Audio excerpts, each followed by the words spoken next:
If someone with a gun stops you and demands your money, would you call police? Well, what if the person who demanded your money was the police? I-Team's Glenn Meek looked into roadside cash seizures by deputies in rural Nevada and finds their tactics are, well, generating a lot of heat.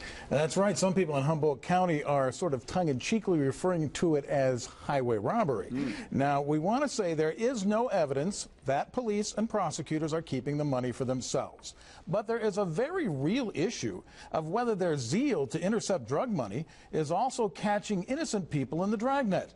The I-Team has obtained exclusive dashcam video from one of these car stops, and it shines a rarely seen light on what's going on the side of the road. How much money you got? You're watching Humboldt County Deputy Lee Dove. That's not yours, is it? Well, I'm seizing it. This dashcam video gives insight into what some say is a pattern of questionable drug interdiction stops by Deputy Dove here along I-80 near Winnemucca. He stopped an out-of-state motorist for doing 78 in a 75 zone. Dove finds $50,000 cash and $10,000 in cashier's checks during a search of the car. I'm convinced that's dope money. Now, you may get away with the cashier's checks and stuff, but you ain't getting the cash. That's going to be seized. The first issue is whether Dove obtained permission to search the car, or whether he simply told the driver, Tan Nguyen, that he was going to do it. Well, I'm going to search that vehicle first, okay? Well, what's the reason for searching my car? Because I'm talking to you. Well, I'm not going to explain that to you. I'm not going to explain that to you. I'm not going to explain that to you, but I am going to put my drug dog on that if my dog alerts I'm seizing the money. You can try to get it back, but you're not getting back. I took it out from Vegas and let it... Good luck proving it. You'll burn it up in attorney fees before we get it back to you. But Dove never seizes the money under state forfeiture law. He offers Nguyen a deal. Abandon the cash, and you can leave with the traveler's checks. Otherwise, Dove will confiscate the cash anyway and tow the car because Nguyen's name isn't on the rental agreement. It's your call. If you want to walk away, you can take the cashier's check, the car, and everything in it, and you can bolt. And you'll be on your way. But you're going to be walking away from this money and abandoning it. Our sheriff and our DA have said, oh, there's no wrongdoing here. Dee Holzel is a Winnemucca blogger who wants an investigation of the I-80 cash seizures that's independent of the local DA and sheriff.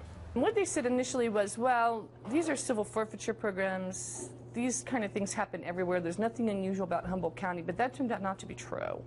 When you have people by the side of the road and you're having them abandon their money so they'll be allowed to get in their car and drive away, they don't do that everywhere. I don't have all day to sit here debating it. You need to give me a decision what you want to do. Critics believe deputies have been avoiding court oversight by leaning on drivers to abandon their cash rather than seizing it, and giving warnings rather than tickets. If they're given a ticket, then they got to show up in court and say, hey, wait a minute, I wasn't speeding. And besides that, this guy took my dough. Deputy Dove, my name's Glenn Meek. I'm with Channel 8. I caught up with Deputy Dove at a canine training event in Winnemucca, but Dove declined a TV interview.